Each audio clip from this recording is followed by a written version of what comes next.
I hope no one in this room ever needs. It's called the Auditory Brain Stem Implant.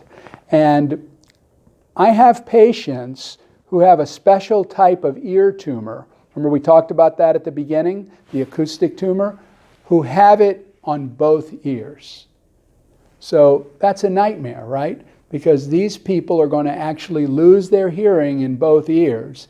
And the other nightmare about this kind of condition, it's genetic, is that it can often start very early in like the teenage years, and by the mid-20s can actually affect both hearing nerves. And there are different versions of it. Some forms are very, very aggressive early on and cause tumors all up and down the spine and whatnot.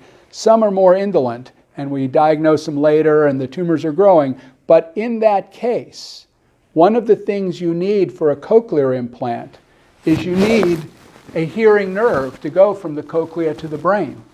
And if the tumor is on the cochlear nerve and you have to take out the tumor because it's putting pressure on the stem of the brain, if I put a cochlear implant in, there's nothing to connect that to the brain. And so what this brain stem implant does is it's the same device, the back part that you were seeing, but instead the electrode pad goes all the way next to the hearing center in the brain. These are wonderful if you're otherwise going to be in a deaf world. They are not as good as cochlear implants. So if I have any chance to use a cochlear implant rather than a brainstem implant, that's my first choice.